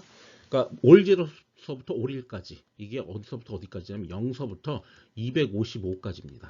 왜냐하면 2의 8승이 256이기 때문에 하나를 빼면 0부터 255까지죠. 그러니까 10진수로 우리가 이걸 표현할 것 같으면 0부터 255다라는 얘기예요. 그죠? 요거가 4개가 있는 거죠. 4자릿수가. 4자릿수. 여기 보시면은 요 0부터 255 중에 하나, 요것도 하나, 중간을 점으로 구분했습니다. 그러니까 요거 하나하나가 1바이트죠. 요거 하나하나가. 그래서 총 4바이트의 주소 체계를 가지고 있습니다. 자, 그 다음에 또 중요한 게 뭐냐면요. 이 앞에 있는 세 자리. 이게 세 자리라고 표현했지만 사실 이게 세 바이트죠. 요 세 바이트, 요 세 바이트. 이 세 바이트는 예를 들어서 우리나라의 그러니까 랜이 동일하다면 이런 얘기예요. 우리 학교에 있는 모든 우리 학교에 할당된 모든 IP들은 이 앞에 있는 세 자리가 다 같아요. 요 세 개가. 네. 그렇게 되는 겁니다. 그러니까 뭐냐면 이런 거예요. 쉽게 얘기하면 요 세 개는 랜 주소입니다. 랜 전체의 주소. 그리고 요건 0부터 255죠. 그럼 총 256개죠. 그럼 우리 학교에 있는 랜 이하에 있는 디바이스, 호스트가 몇 개가 붙을 수 있냐? 256개가 붙을 수 있다는 얘기예요. 그럼 이건 무슨 아이디겠어요? 무슨 주소겠어요? 네, 이건 호스트 주소겠죠. 호스트 주소. 그럼 이제 이렇게 표현을 합니다. 보통은. 이거를 요 앞에 있는 세 개를 네트워크 주소라고 얘기하고 요 뒤에 있는 거를 호스트 주소라고 얘기를 하는 겁니다. 그럼 우리 학교에는 총 256개의 호스트만 연결될 수가 있는 상태가 되고요. 만약에 우리 학교가 큰 집단이다. 예를 들어서 우리나라다. 그러면은 이 앞에 있는 두 개. 우리나라는 모든 IP 주소가 이 앞에 있는 두 개는 동일합니다. 예를 들면 동일하고요. 요 뒤에 있는 것만 다릅니다. 그러면은 이렇게 되는 거죠. 요게 256개고 요것도 256개죠. 요것도 250. 이거 곱하면 이건 6536개거든요. 6536. 그러면 우리나라에 있는 IP는 총 몇 개가 할당이 되냐면 6536개가 할당이 되고요. 65,536개의 호스트를 연결을 할 수가 있고요. 우리나라의 네트워크 아이디는 이 앞에 있는 두 자리가 되는 겁니다. 근데 실제로 이렇지는 않겠죠. 우리나라 같은 경우에는 이거 하나가 다 할당돼 있겠죠. 그러면 256 곱하기 256 곱하기 256, 256을 3번 곱한 거죠. 그러면 엄청 큰 숫자예요. 그죠? 엄청 그만큼의 IP 어드레스를 할당할 수가 있는 거죠. 그러니까 결론적으로 이제 그거를 갖다가 뭐라고 그러냐면요. 클래스 급이 있는 어떤 주소 체계다. 클래스 주소 체계다. 주소에 클래스가 있다라고 표현을 해요. 그 클래스는 네트워크 주소를 요 한 자리만 쓸 거냐, 요 두 자리를 다 쓸 거냐, 요 세 개 자리를 다 쓸 거냐, 이런 거에 따라서 결정이 되는 거고, 요 한 자리만 쓰는 거를 A 클래스, 급이 높은 거죠. 요 두 자리까지 쓰는 걸 B 클래스, 요 세 자리까지 쓰는 걸 C 클래스라고 해요. C 클래스의 밑에는 총 256개의 호스트가 붙을 수가 있고, B 클래스 주소가 할당된 어떤 그 랜에는 그 밑에 6536개의 호스트가 붙을 수가 있고, A 같은 경우에는 이제 6536에다 다시 256을 곱해야 되겠죠. 그만큼의 밑에 이제 하위에 디바이스, 즉 호스트가 붙을 수가 있는 겁니다. 이해하시겠죠? 자, 그럼 이제 뭘 딱 보면 뭐만 보면 알 수 있냐면, 뭐만 보면 이런 거죠. 여기 보시면 여기 미국입니다. 미국이 예를 들어서 C 클래스 주소를 쓰고 있다. 실제로는 그렇지 않은데 뭐 그렇다고 가정을 하면 이 앞에 세 개만 딱 보면 이거 미국 거구나. 요 앞에 세 개만 보면 이거 한국 거구나. 요 앞에 세 개만 보면 이것도 한국 거. 이걸 알 수가 있다고. 그죠? 자, 그래서 요 앞에 있는 걸 네트워크 아이디, 그래서 넷 아이디라고 하고, 이거를 호스트 아이디, 그래서 호스트 아이디, HID 이렇게 표현하기도 합니다. 넷 아이디, 호스트 아이디. 이해하시겠죠? 자, 그럼 이거 보겠습니다. IP 주소 체계는 전화번호처럼 지역 코드의 개념을 도입을 했다. 예를 들어서 우리나라 전화번호 02, 이건 서울이고요. 그 다음에 3464, 그럼 이거 아마 뭐 강남 정도 되겠고요. 505501 그러면 이거는 호스트겠죠. 집에 있는 전화. 그죠? 그러니까 이게 지역 코드, 이게 지역 아래의 코드, 그러니까 그 뭐 이게 C 코드죠. C 코드, 이게 구 코드, 이게 가정 집에 할당된 코드. 뭐 이런 식인 거죠. 이런 지역 코드의 개념을 도입한 것처럼 여기 보시면 3바이트의 네트워크 주소, 방금 전에 설명했던 거, 그 다음에 1바이트의 호스트 주소, 이런 식으로 할당을 한다고. 이렇게 계층적으로 할당을 할 수 있어야 라우팅을 할 수가 있어요. 그죠? 앞서 맥은 이렇게 할당된 게 아니죠. 막 그냥 랜덤하게 그냥 무작위로 갖다가 붙인 거잖아요. 그렇게 해갖고는 라우팅을 할 수가 없는 거죠. 그게 개수가 적으면 상관없어. 뭐 하나의 랜에 들어가 있는 게 뭐 호스트가 한 100개가 있다. 아, 상관없어. 100개 저장하면 돼. 그대로. 주소를 다. 상관이 없는데, 이렇게 전체 세계에 있는 세계에 있는 네트워크를 다 연결하려면 그렇게 해갖고는 안 된다. 그래서 지역 코드를 도입을 한 거다라고 이해하시면 됩니다. 지금 이제 이건 하나의 예를 보여드리는 거고요. 네트워크 주소가 항상 3바이트는 아니라고 그랬죠. 자, 이거는 이제 C 클래스라고 그랬죠. 요게 2바이트, 2바이트면은 B 클래스, 1바이트면 이제 A 클래스가 되는 거예요. 그럼 호스트 주소의 바이트 수가 늘어나겠죠. 왜냐면 총 4바이트여야 되기 때문에. 자, A 대학교에 30대의 컴퓨터가 있다고 가정한다. 그럼 이 A 대학교에는 IP를 할당할 때 뭐를 할당해야 되겠어요? C 클래스 아이디를 할당을 해야 되겠죠. 그래서 IP 주소의 앞 세 자리는 그 대학교에 있는 모든 컴퓨터, 모든 호스트들은 전부 다 세 자리가 같습니다. 같고 네 번째 주소만 다르죠. 이제 이거에 문제점이 있어요. 우리 이제 클래스별로 이렇게 할당하는 게 가장 큰 문제점이 뭐냐면 이런 거예요. 실제 그 대학교에는 30대밖에 컴퓨터가 없음에도 불구하고 C클래스의 주소를 할당하게 되면 총 256개의 IP 어드레스가 할당이 되는 건데 그 중에 30개밖에 사용을 안 하죠. 그러면 200 몇 개입니까? 226개는 놀고 있는 거죠. 다른 데가 사용을 못 하니까. 그죠? 그러니까 클래스 주소 할당은 이런 문제가 있을 수가 있어요. 그래도 어쨌든 지금 현재는 이렇게 되어 있습니다. 그리고 이런 노는 문제를 해결하기 위한 몇 가지 다른 방법이 있는데요. 그건 나중에 우리가 설명을 할 겁니다. 이건 네트워크 분할이라고 해서 다른 뭐 몇 가지의 방법이 있습니다. 그건 나중에 얘기할 거고. 자, 그래서 이제 여기 있는 이 여학생하고 남학생이 하는 말을 읽어보죠. 앞의 3바이트. 자, 앞에 3바이트는 네트워크 주소입니다. 넷 아이디입니다. NID. 그 다음에 네트워크 주소만을 보고 라우팅을 할 수가 있습니다. 그렇죠. 잘 생각을 해보세요. 여기 랜이 있고 여기 랜이 있습니다. 또 여기 랜이 있습니다. 이게 막 라우터로 이렇게 연결이 되어 있습니다. 라우터로 막 연결되어 있습니다. 그러면 얘가 요 랜을 찾아가려면 이렇게 찾아가겠죠? 이렇게 찾아가는 건 인터넷이라고 그랬죠. 인터넷의 입장에서 우리가 라우팅을 한다는 거는 이 랜에서 이 랜까지 찾아가는 거지 여기에 있는 호스트에서 호스트를 찾아가는 게 아닙니다. IP 어드레스로 찾아가는 거는 랜에서 랜을 찾아간다고. 호스트에서 호스트를 찾아가는 게 아니야. 그러면은 요 랜까지 왔어. 라우팅이 돼서. 그럼 여기 있는 호스트 어떻게, 이 호스트가 여러 개가 있을 텐데 그 중에 어떤 특정 호스트로 어떻게 찾아갑니까? 그건 맥 어드레스를 이용합니다. 맥 어드레스. 당연하죠. 랜이라는 게 맥 어드레스 갖고 라우팅을 하기 때문에 랜 내부에서는. 지금 얘기하는 IP 어드레스는 랜끼리 찾아가는 겁니다. 랜끼리. 그죠? 랜의 레벨에서. 그 아래까지 내려가는 게 아니에요. 그죠?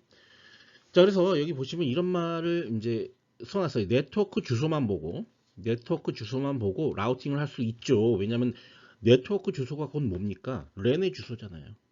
랜의 대표 주소자. 그 하부에 뭐 여기 숫자가 뭐가 적혀 있든 간에 36이 됐든 54가 됐든 46이 됐든 이게 36, 35, 34가 됐든 이 뒤에 있는 거 무시하고 요 앞에 있는 세 개를 이용해서 랜을 찾아갈 수가 있는 거잖아요.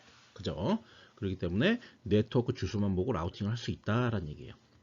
자, IP 주소의 4바이트 중 앞의 3바이트는 네트워크 주소다. 다 똑같죠? 여기도 보면 이제 여러분 강의실에 있는 컴퓨터의 어떤 겁니다. IP 주소입니다. 같은 교실에 있는 호스트의 앞 3바이트는 같다. 마지막 1바이트가 개별 주소다. 요게 호스트 주소다. 호스트 아이디. 그죠? 이 호스트 아이디에, 그러니까 이게 하나의 랜이죠. 그러니까 외부에서 어떤 데이터가 들어오면 이 랜을 찾아오는 거다. 이 랜에 대표 주소가 있습니다. 그 랜 대표 주소를 찾아오고 이 하위로 보낼 때는 뭘 이용한다? 맥 주소를 이용한다. 그럴 수밖에 없어요. 이 내부에서 맥 주소가 아니라 IP 주소를 이용해서 찾아갈 수가 없어. 왜냐하면 랜은 기존에 만들어진 시스템이기 때문에 그 표준에 의하면 맥 주소로 찾아가게 돼 있어. 이거를 IP 주소로 찾아가게 하려고 한다면은 표준 자체를 바꿔버려야 돼. 기존에 랜에 있는 표준 자체를. 그러면 어떤 문제가 생기냐면 레거시 랜, 그러니까 기존에 포솔되어 있는 랜은 못 찾아가게 되지. 그거는 백워드 컴패티빌리티라고 해서 그 과거에 있는 것과 호환성이 성립이 되지 않잖아. 그러니까 기존에 있는 랜의 기술을 다 수용을 해줄 수밖에 없어. 그죠? 그 앞에서도 또 얘기를 했죠. 굳이 IP 주소를 다시 쓰는 이유는 IP 주소 없으면 이 맥 주소는 계층화된 게 아니기 때문에 도저히 라우팅을 할 수가 없다. 전 세계로 라우팅을 할 수가 없는데 랜까지만 라우팅하고 요 아래 하단으로는 기존의 레거시 기술인 맥 주소를 이용한 랜의 뭡니까 데이터 전송 방식, 그거를 그냥 활용하는 겁니다. 이해하시겠죠? 네. 그렇습니다. 자, 네트워크 주소의 클래스, 이거 사실 다 설명을 했었습니다.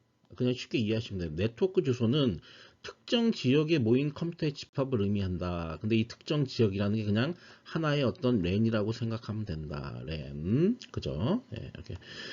그렇게 생각을 해도 됩니다. 네. C 클래스 주소는 3바이트, 1바이트. 요게 앞에 있는 게 네트워크 아이디, 뒤에 있는 게 호스트 아이디입니다. 그리고 B 클래스 주소는 이거는 랜은 랜인데 좀 작은 랜, 이건 좀 큰 거, 이건 어마어마하게 큰 거, 이렇게 되겠죠. 그럼 얘는 호스트가 몇 개 부착될 수 있다고? 256개. 이건 몇 개? 6536개, 6536개. 얘는 몇 개? 이건 256에다 6536 두 개 곱한 거만큼 이렇게 할당할 수가 있죠. 근데 A 클래스 주소 같은 경우에는요, 이게 256개니까 기관을 256개밖에 할당을 해줄 수가 없어요. 이 넷 아이디의 길이가 너무 짧아서. 그러니까 실제 A 클래스 주소 정도 되면 이건 거의 국가라고 봐야 되겠죠. 그죠? 국가에 할당하는 주소. 네. 그렇게 이제 생각을 우리가 하셔야 됩니다. 자, 여기 이제 구체적인 구성도 포맷이 나와 있습니다. 그래서 여기 보시면 8비트짜리 네트워크 어드레스, 호스트 어드레스, 이건 뭐예요? A 클래스죠. 그죠? 그 여기가 구분하는 기준이 되죠. 이거는 네트워크, 호스트. 이건 B 클래스. 자, 여기에 있으면 이거는 C 클래스. 그리고 여기 110 이렇게 시작하는 건 이건 멀티캐스트 주소로 할당되어 있는 겁니다. 이건 나중에 멀티캐스트를 얘기할 때 필요한 건데요. 이건 특별히 멀티캐스트를 위한 주소로 할당되어 있는 거고, 1111은 reserved for future, 미래의 사용을 위해서 예약이 되어 있다. 이건 뭐 할당 안 되어 있다는 얘기예요. 나중에 어떤 일이 벌어질지 모르니까 이거는 그냥 남겨두겠다 그런 얘기예요. reserved for future, 미래를 위해서 예약되어 있다 그런 뜻이죠. 그 다음에 여기 0, 10, 110 이걸로 무조건 시작해야 됩니다. A 클래스는 0으로 시작하고요. 얘는 10 뭐 이렇게 돼. 이건 이제 규칙입니다. 이렇게 하는 요거에 대해서까지 요거까지 얘기하려고 하면 이게 왜 이렇게 할당했냐 이런 것까지 얘기하려고 하면 너무 많은 걸 얘기해야 되기 때문에 지금 현재는 네트워크 아이디랑 호스트 아이디를 구분할 수 있을 정도의 지식만 있으면 뭐 1학년으로서는 충분하다라고 그렇게 생각을 할 수가 있겠습니다. 네, 이제 마지막으로 IP 주소의 클래스별 주소의 범위가 어떻게 되는지 우리가 확인을 해 보겠습니다. 결론적으로 이제 우리가 A 클래스라고 하는 거는 요 뒤에 있는 세 개가 요 세 개가 호스트 주소고 요 앞에 요게 이제 네트워크 주소죠. 여기가 네트워크 주소고 여기가 호스트 주소입니다. 그렇게 되면은 이게 총 몇 개입니까? 127개네요. 127개. 1부터 시작해서 127까지. 그러니까 올 제로가 빠져 있죠. 그죠? 올 제로는 이제 쓰지 않는 거죠. 자, 그럼 대략 이게 이제 몇 개냐면, 대략이 아니라 정확하게 몇 개냐면 절반입니다. 전체 IP 주소가 이렇게 있으면 그 중에 절반이 A 클래스인 거죠. 이거 의미 이해하시겠어요? 무슨 얘기인지. 왜냐하면 요 127 다음 128이거든요. 128부터 255까지는 이제 BCDE 요 아래쪽으로 매핑이 되어 있는 거죠. 그러면은 절반이겠죠. 0부터 127, 128부터 255. 그러니까 A 클래스가 전체 주소의 절반입니다. 그죠? 자, A 클래스가 가질 수 있는 호스트의 개수는 몇 개인가 한번 봅시다. 요거는 이제 255까지 가니까 2에 이게 888에서 24승. 그러니까 8비트, 8비트, 8비트죠. 그럼 83, 24에서 24비트니까 2에 24비트가 2에 24승이 됩니다. 이 숫자는 뭐 제가 기억하고 있지는 않기 때문에 뭐 어떤 숫자가 있겠죠. 다음에 이제 B 클래스 보겠습니다. B 클래스 같은 경우에는 128부터 시작해서요 191까지 갑니다. 그럼 이게 이제 몇 개인지 따져 봐야 되겠죠. 우리가 이제 128부터 시작해서 191까지, 이렇게 쓸게요. 191까지. 그럼 192부터 시작해서 이제 255까지죠. 남은 게. 요게 이제 B에 할당되어 있는 거고, 요게 C 이하에 할당되게 되니까, 요게 대략 몇 개냐면, 60, 50, 뭐, 대략 한 50 몇 개 정도 되겠네요? 이게 몇 개인가요? 한번 한 60, 한 4 정도? 68, 뭐, 그 정도 되겠죠. 근데 이것도 똑같습니다. 무슨 얘기냐면, 이 얘기입니다. 남은 절반 중에 절반을 B 클래스가 가져간다는 거예요. B 클래스. 이해하시겠죠? 무슨 얘기인지. C 클래스는 어떻게 되느냐? 192부터 223까지입니다. 그러니까 남은 거의 절반을 C가 가져갑니다. C 클래스. 이렇게. 이해하시겠죠? 그 다음에 D 클래스는 224부터 239, 남은 거의 또 절반. 이 정도.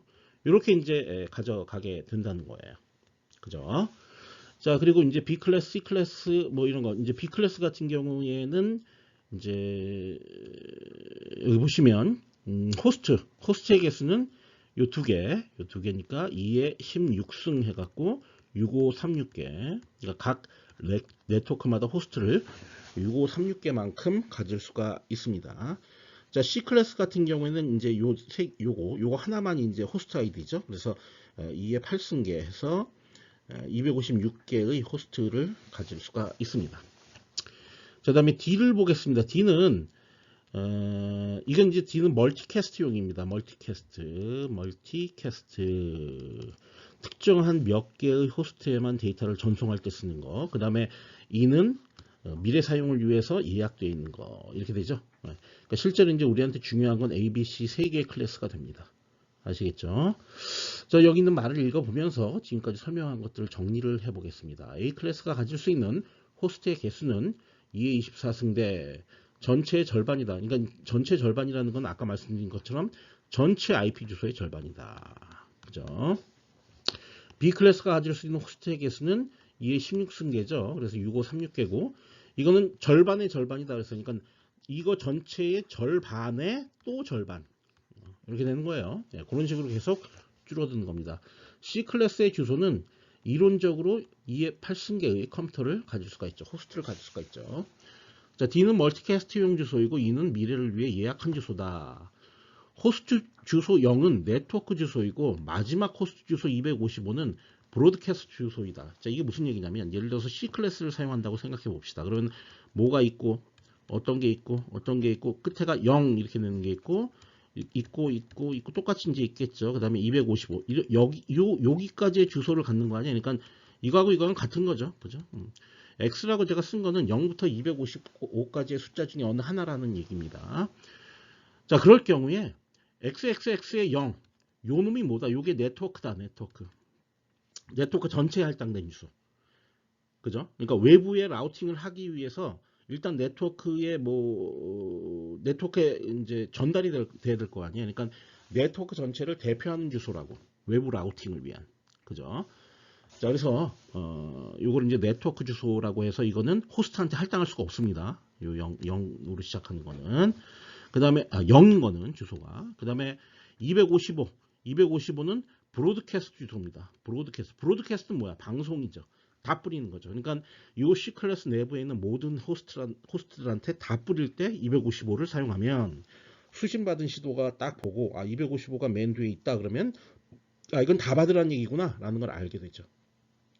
이해하시겠죠? 헷갈리면 안 됩니다. 이거 호스트 주소입니다. 이거 호스트 주소. 호스트 주소의 0번은 네트워크 주소고 네트워크 전체를 대표하는 그런 주소가 되고 255 마지막 주소는 브로드캐스트 주소다. 이제 알아두시고요. 그 다음에 이제 127로 시작하는 주소. 이 127은 IP 어드레스 첫 번째 여기 이 부분을 얘기하는 겁니다. 여기가 127인 거. 네, 요거 같은 경우에는 루프백입니다. 루프백이라는 게 뭐냐면 네트워크를 테스트한다던가 뭐 이런 거를 위해서 IP 레이어에서 127에 해당하는 주소가 들어오게 되면 그거를 그냥 바로 외부에서 수신받은 거다라고 가정을 하고 위에 있는 트랜스포트 레이어로 그냥 올립니다. 그러니까 뭐냐면 이런 거예요. 이렇게 5계층이 있으면 이쪽으로 쭉 보내겠죠. 보낸 다음에 여기서 그냥 루프백을 하는 거죠. 여기가 1계층, 2계층, 3계층, 4계층, 5계층 이렇게 돼 있으면 3계층부터 4계층, 5계층까지가 정상적으로 동작하는지를 테스트, 확인하기 위해서 여기까지 내렸다가 바로 그냥 올리는 겁니다. 이걸 루프백이라고 한다고. 루프백의 목적은 뭐냐? 그거는 이제 아까도 얘기한 것처럼 3, 4, 5계층이 정확하게 잘 동작하고 있는지를 확인을 하는 거죠. 테스트를 하는 거죠. 자, 그 목적을 위해 사용하는 주소가 127번으로 시작하는 주소다 그런 얘기예요. 이해하시겠죠? 무슨 얘기인지. 네. 그러고는 루프백, 자기 자신에게 돌아오는 주소 이렇게 되는 겁니다. 네. 이제 우리가 공부해야 될 것은 DNS에 대한 얘기입니다. DNS는 도메인 네임 서비스 이렇게 되죠. 도메인 네임 서비스. 뭐 도메인 네임 시스템이라고 얘기하기도 해요. 그러니까 도메인 네임을 제공해주는 어떤 시스템을 DNS 혹은 그 서비스 자체를 DNS라고 부르기도 합니다. 자, 이제 DNS가 왜 필요한지에 대해서 먼저 얘기를 해보면 우리가 이제 IP 어드레스가 있다고 한번 생각해 봅시다. 예를 들어서 뭐 203.230.195.74 뭐 이렇게 있다고 칩시다. 이 우리 학교의 IP 어드레스인데요. 이런 게 있다 치면 예를 들어서 이제 여기에 웹이 있어. 이게 뭐 실제에서 우리 학교 주소지만 이게 네이버 주소라고 한번 생각해 보자고요. 네이버의 웹페이지를 가져오려면 이거를 웹 브라우저, 인터넷 익스플로러나 크롬이나 이런 데 쳐 넣어야 됩니다. 근데 이걸 어떻게 다 기억하고 있냐고 이렇게 숫자로 되어 있는 걸 기억 못하죠. 그러니까 우리는 뭘 기억하고 있죠? www.naver.com 이거를 이제 우리가 쳐 넣으면 이제 거기 있는 데이터들이 쭉 들어오게 되는 거죠. 이해하시겠죠? 네. 이렇게 IP 어드레스하고 이런 웹 어드레스 이거를 매핑 시켜주는 사실 이제 이런 거예요. 전 세계에 있는 모든 IP 주소와 실제 웹 주소를 도메인의 주소를 다 내 컴퓨터가 기억할 수는 없거든요. 그렇지 않겠어요? 내 컴퓨터가 어디를 접속할지도 모르는데 그죠? 그렇기 때문에 이걸 어떻게 우리가 제공을 해주게 되냐면요. 예를 들어서 이제 DNS라는 이제 우리 서버라는 거 한번 생각해. 서버가 뭡니까? 서비스를 제공해주는 놈이 서버죠. 뭐 예를 들어서 우리 랜이 이렇게 있으면 랜이 이렇게 쳐서 여기 이제 노드가 이렇게 있다 칩시다. 이게 이제 호스트고 호스트 또는 노드 PC죠. 있죠. 뭐 여기 라우터가 이렇게 연결돼 있어서 이제 외부로 이렇게 연결이 된다 칩시다. 그러면 그 중에 어떤 한 PC는 다른 이 랜에 있는 호스트들한테 무언가를 서비스해주기 위해서 네트워크를 어떤 관리하거나 지원하는 용도로 전용으로 쓰는 그런 PC가 하나 있습니다. 컴퓨터가. 이걸 우리가 서버라고 부르는 겁니다. 서버. 예를 들어서 DNS 서버 그러면 이 컴퓨터에 DNS와 관련된 프로토콜을 소프트웨어적으로 올려주는 거죠. 깔아주는 거죠. 그럼 이 서버는 무슨 역할을 하냐면 DNS 서버 역할을 하는 겁니다. 또 뭐 DNS 서버 FTP도 있겠죠. FTP도 서버가 필요합니다. FTP 서버 그러면 그것과 관련된 어떤 프로그램 5계층의 프로토콜을 여기다 깔아주는 겁니다. 그러면 이 하나의 물리적인 서버는 여러 개의 논리적인 서버, 프로토콜 서버가 동시에 동작할 수 있는 그죠? 그런 형태가 되는 거죠.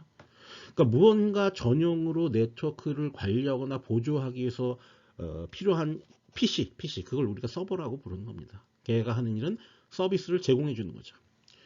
그럼 이제 어떻게 하냐면 이 호스트가 내가 네이버에 접속하고 싶어. 그럼 .naver.com 이렇게 쳐서 보낼 거예요. 보내면 그거를 요 서버가 받아. 어떤 패킷의 형태가 있겠죠. 특정한 패킷의 형태가. 그걸 보내. 그럼 얘가 받은 다음에 네이버.com에 IP 주소는 요 위에 있는 203.230.19.74야 하고 얘한테 다시 뿌려주는 거죠. 그 역할을 하는 거를 DNS 서버라고 하고 그 시스템 자체를 도메인 네임 시스템 그런 서비스를 도메인 네임 서비스라고 부르는 겁니다. 자, 이렇게 도메인 네임 서비스가 필요한 이유는 다시 한번 말씀드리면 이거 다 외우기 너무 힘들다고. 그러니까 우리 웹 주소, 그러니까 도메인의 주소, 이걸 도메인 주소라고 하는 도메인 네임, 도메인의 이름을 갖다가 이 서버는 다 리스트업을 하고 있다. 근데 그럼 얘는 어떻게 이걸 리스트업하고 있을까? 또 그런 문제가 생길 수가 있잖아요.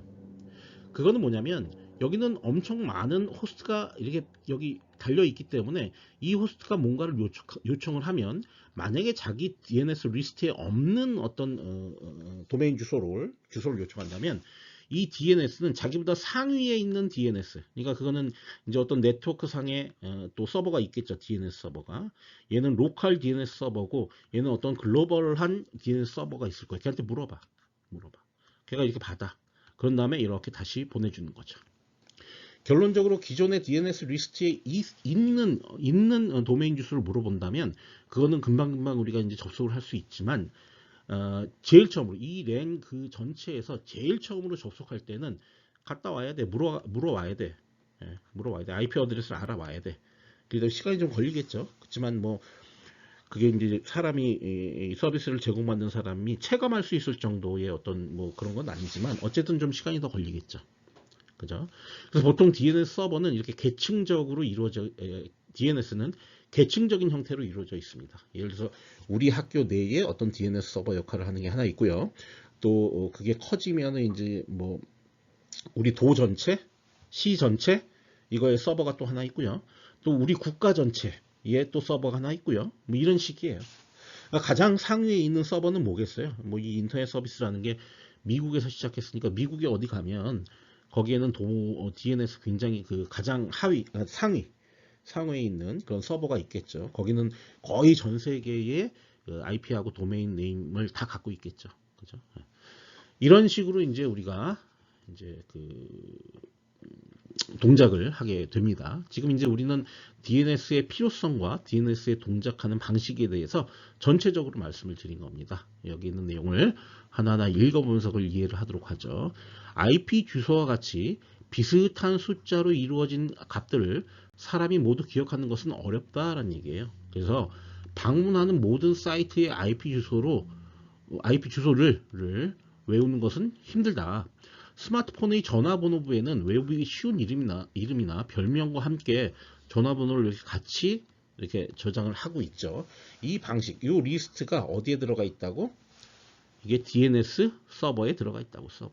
서버에 들어가 있어서 여기 IP 주소와 도메인 네임하고 이게 1대1로 매핑이 이렇게 돼 있습니다. 실제로. 그래서 지금 이제 그 다음에 얘기를 해야 될 거는 이 도메인 이름을 정하는 규칙이 어떻게 되느냐. 이건 사실 여러분들 다 알고 있습니다.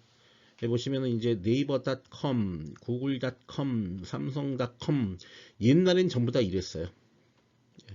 그러니까 국가 코드가 없어서 지금 요 KR은 국가 코드죠. 요 KR, JP, 미국은 US인가 뭐 그렇고 이런 식으로 국가 코드가 있었는데 옛날에는 이 인터넷이 이렇게 커질 것을 예상 못했는지 국가 코드가 없었습니다. 그러니까 그 당시 없었을 당시에 만들어진 건 이제 구글.com, 상삼.com 이런 식으로 com으로 끝나고요. 여기 LG CO, KR 이렇게 돼 있으면 이제 요 CO가 com이죠. com하고 같은 거죠. 그리고 요 KR이 국가고. 그러니까 한국에 있는 회사인데 그 회사 이름이 LG다 이런 뜻이죠. 그죠? 와세다.jp. 근데 이렇게 정말 돼 있을까? 와세다가 학교라고 한다면 와세다.ac.jp 이렇게 돼 있겠죠. 그죠? 아니면 이게 옛날에 이 웹사이트를 만들었다면 와세다.edu. edu 이제 이게 education. 미국의 대학들은 전부 다 edu로 끝나죠. 우리나라는 전부 다 ACKR로 끝나고. 그죠? 그래 되어 있습니다. 자, 인터넷 있는 IP 주소에 이름을 부여한 것이 바로 도메인 네임이다. 도메인 이름에는 규칙이 있다. 대체적으로 이름, 종류, 국가, 그래서 LG, CO, KR 이렇게 되는 거죠. 도메인 규칙인 이름, 종류, 국가에 어긋나는 경우도 많다. 어긋나는 경우도 있습니다. 근데 대체적으로 이게 어긋난다고 판단하면 안 되고 보통은 옛날에 이제 이게 국가 코드를 안 썼을 때는 그 단체의 종류, 회사면 com, 학교면 뭐 edu, 또 뭐 정부기관이면 org 그렇게 되죠. 이런 것들을 썼을 때는 국가 코드가 없었기 때문에 이름하고 종류만 썼어요. 그렇기 때문에 이런 경우가 생기는 겁니다. 네. 앞서 설명했지만 DNS의 서버의 역할을 지금 여기서 설명하고 있습니다. 그래서 hs.ac.kr의 IP 주소가 뭐야? 라고 내 컴퓨터가 묻습니다. 그걸 DNS 서버에 보내죠. 이제 DNS 서버에 보낸다는 것은 우리가 이제 램 네트워크면 네트워크 그냥 뿌리는 거죠. 서버에. 그러면 이 서버가 192.168.0.1이다 라고 요거를 갖다가 알려주는 거죠. 알려주면 얘가 그렇구나 하고 요걸 알아냈으니까 이걸 통해서 다시 실제의 상대의 웹서버로 접속을 하게 되는 거죠.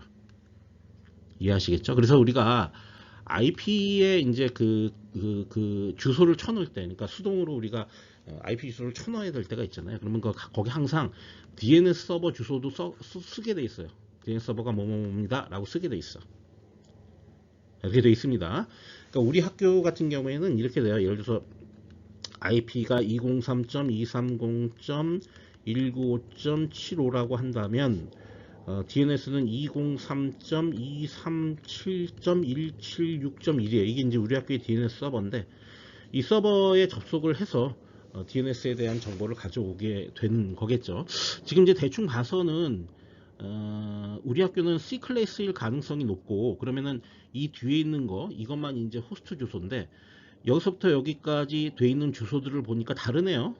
C 클래스랑은 좀 다른 형태로 돼 있네요. 그런 걸로 봐서 우리 학교 내에는 DNS 서버가 없다는 뜻이겠죠. 뭐 제 생각엔 그래 보입니다. DNS 서버가 없고 우리 학교 외에 여러 개의 학교나 아니면 기관이나 이런 걸 묶어서 하나의 DNS 서버에 이제 접속이 되어 있는 형태가 되겠죠. 그죠? 네. 이게 만약에 이제 203. DNS 서버가 230.195 여기까지 같았다. 그러면은 그건 우리 학교 내부에서 DNS 서버가 뭔가 있다는 얘기고. 그렇겠죠? 네. 그렇습니다. 그럼 여기 있는 말을 읽으면서 정리를 해볼게요. 도메인 이름을 IP 주소로 변환한다. 맞죠? 도메인 이름과 IP 주소를 테이블 형태로 모아놓은 서버를 DNS 서버라고 하고 도메인 이름을 주면 해당 이름의 IP 주소를 알려준다. 웹 브라우저에서 도메인 이름을 쓰면 웹 브라우저는 DNS 서버에 접속해서 IP 주소를 받아와서 인터넷을 이용하게 됩니다. 그럼 DNS와 관련된 프로토콜들은 이걸 어떻게 물어볼 것이며 이걸 갖다가 리포트를 해줄 때 주소를 어떤 형태로 리포트를 해줄 거고 이런 것들에 대한 프로토콜들이 이 DNS에 다 정의가 돼 있겠죠. 그죠? 그죠? 그 프로토콜을 모아놓은 거를 우리가 이제 DNS라고 부르는 거죠. 네, DNS 서버의 내부 구조를 좀 살펴보겠습니다. 보시면 도메인 이름과 IP 주소가 전부 다 1대1로 매핑이 이렇게 되어 있습니다. 그래서 이제 그 호스트가 원하는 도메인 이름을 여기다 이렇게 딱 보내주면 그거에 해당하는 IP 주소를 찾아서 그걸 다시 이쪽 호스트에다가 보내주는 그런 형태로 프로토콜이 구성되어 있습니다. 서버의 내부 구조 이제 읽어보면서 정리할게요. 심플하니까 DNS의 내부 구조를 살펴보면 도메인 이름 그리고 IP 주소가 테이블 형태로 되어 있다. 외부로부터 도메인 이름이 들어오면 해당 이름을 DNS 테이블에서 검색을 하죠. 그래서 해당 IP 주소를 돌려주게 되고요. DNS가 고장나면 어떻게 되겠어요? 그럼 접속 자체가 불가능합니다. 뭐 DNS가 실제로 고장나는 경우는 뭐 거의 없죠. 거의 없는데 DNS가 고장나게 되면은 인터넷이 뭐 동작 안 하는 것처럼 보이겠죠. 뭐 그죠? 네. 자, DNS 서버는 계층적인 구조를 갖고 있다고 그랬죠? 예를 들어서 우리 상명대학교 어떤 서버가 하나 있으면 여기 뭐 저기 저 단국대학교, 뭐 저 순천향대학교 이런 거를 쓱 합쳐갖고 그 상위에 전체를 관장하는 DNS 서버가 하나 또 있고 또 이게 우리나라의 전체의 DNS 서버가 있으면 그거는 우리 지역의 모든 것들을 이렇게 서버를 다 관장하는 또 DNS 서버가 있고 또 그 우리나라 거는 또 저 미국이나 어디 이제 큰 DNS 서버 이쪽에 또 연결되어 있고 뭐 이런 식이죠. 여기 이렇게 적혀 있습니다. DNS는 계층 구조를 갖는다. 그래서 DNS 1차 서버, 1차 서버라는 거 가장 상위에 있는 서버를 얘기해요. 얘는 그러니까 이걸 루트 서버라고 하는데 루트 서버는 미국에 보통 있다. 현재는 여기 보시면 1000개 이상의 루트 DNS 서버가 존재한다고 되어 있어요. 그러니까 여기저기 좀 많이 있나 보죠. 그렇게 있고 한 대의 루트 서버가 있다면 과부하가 걸려서 멈춰버릴 것이기 때문에 실제로는 나라별로 DNS 서버를 따로 운영을 한다고는 하네요. 지금 현재는 그 다음에 DNS 테이블, 그러니까 DNS끼리는 DNS 서버끼리는 스스로 패킷들을 교환해서 주기적으로 자기네들 그 테이블에 있는 어떤 주소하고 DNS 주소값 이런 것들을 서로 교환하면서 계속 DNS 테이블을 갱신을 하고 있습니다. 우리가 모르는 사이에. 그죠? 그런 식으로 해서 DNS 서버의 데이터를 유지를 하게 되는 겁니다. 그래서 이제 아까 말씀드렸지만 자주 방문하지 않는 그런 이제 사이트를 방문할 경우에는 DNS 서버가 없는 주소를 갖고 와야 되는 시간이 필요하기 때문에 루트로부터 갔다 와야 되죠. 루트에 보내갖고 요거 서비스 이 웹 주소 이 주소에 해당하는 IP 주소 알려줘 해야 되기 때문에 왔다 갔다 하는 시간이 필요하겠죠. 그래서 웹 브라우저가 조금 늦게 반응한다고 해요. 여기 보시면 이렇게 되어 있습니다. 요 DNS 서버인데 얘가 모르는 건 상위에 물어보겠죠. 이거 서울에 있네요. 서울에 있고 각 지역에 이렇게 있을 텐데 이게 계층 구조로 돼 있어서 얘가 얘한테 물어보고 이렇게 물어보고 우리나라에 있는 요 루트 서버도 모른다 그러면 미국으로 가야 되겠죠. 그래서 미국에 있는 루트 서버에 가서 여기서 뭔가 데이터를 받아오고 전달해 주겠죠. 우간다 주소를 알려줘. 우간다에 웹이 있을까요? 네, 어쨌든 자주 사용하지 않는 주소는 DNS 루트 서버까지 가야 정확한 주소를 알 수 있게 됩니다. 어쨌든 DNS 서버는 계층 구조를 갖기 때문에 자기가 모르는 주소에 대해서는 이렇게 계속적으로 상위의 DS에게 물어보는 형태로 되어 있다는 사실을 알고 계시기 바랍니다. 여기 있는 내용들은 뭐 어렵지 않기 때문에 그냥 패스하도록 하겠습니다. 여러분 무언가 해킹을 하게 되면요. 해킹할 때 많은 타겟이 되는 것들이 바로 이 DNS 서버예요. 왜냐하면 아까 이제 이런 테이블이 있는데 이 테이블에서 요 주소만 딸랑 다른 걸로 바꿔주면 내가 구글을 접속하려고 했는데 엉뚱한 사기 사이트로 접속이 되게 할 수가 있겠죠. 그죠? 그러니까 DNS 서버는 이제 해킹을 하는 사람의 집중 어떤 공격 대상이 될 수가 있죠. 그래서 뻔히 나는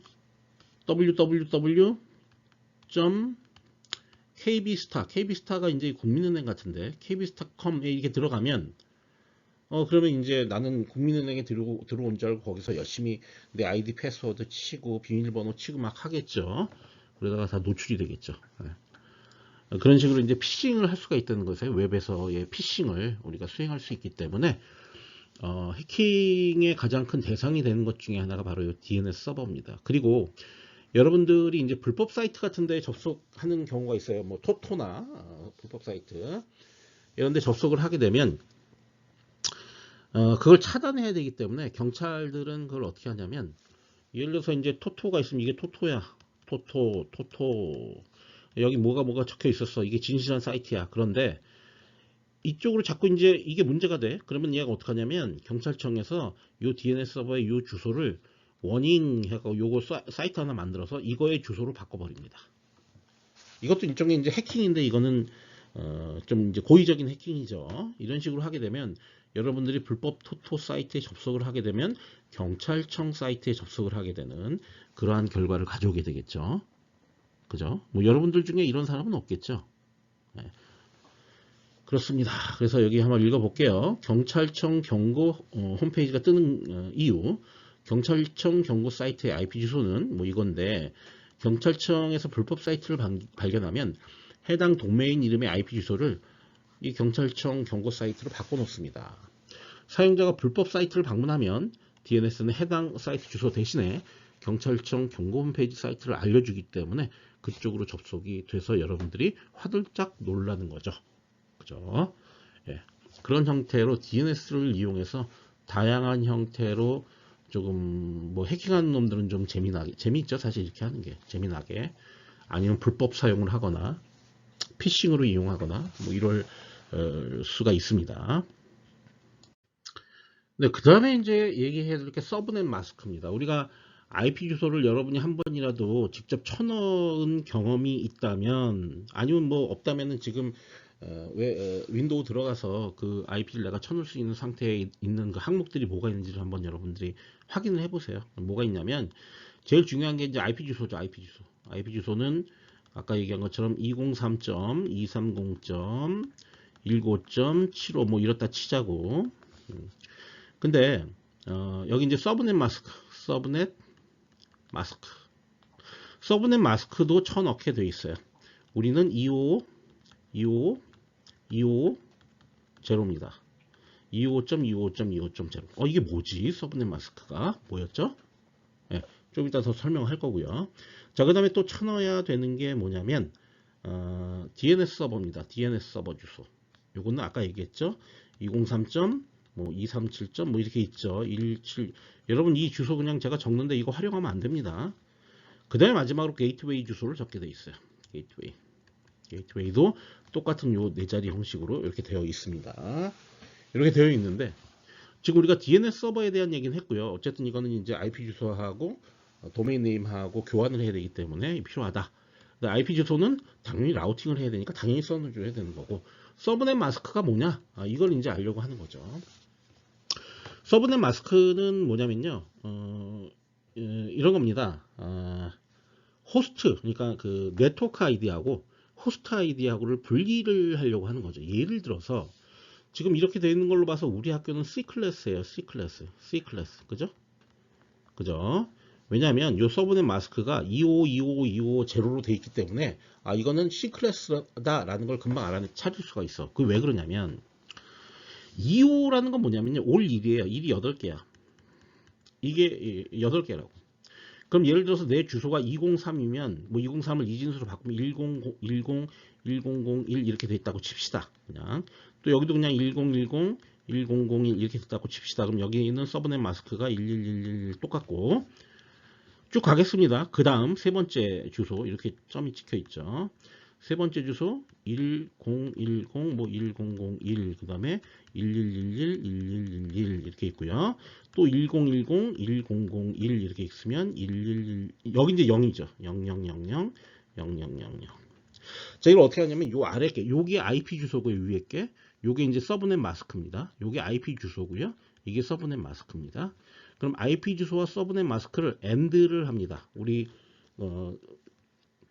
집합과 명제에서 있었던 그 논리대로 AND를 합니다. 그러면 1은 요 1이니까 1 나오고 요 0은 0 나오고 이렇게 되겠죠. 그 무슨 얘기냐면 이 아래 게 전부 다 1이기 때문에 여기 나오는 숫자들은 전부 다 여기 있는 게 위에 있는 게 IP 주소가 그대로 빠져나오게 된다는 얘기예요.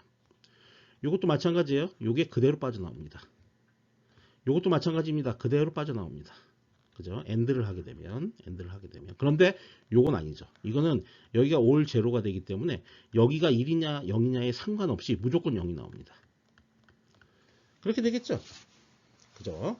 그러니까 예를 들어서 25.0 이러면 8개 비트 1, 10개 비트 1, 8개 비트 1, 8개 비트 0 이렇게 되는 거죠. 그거랑 AND를 취하는 거죠. AND를.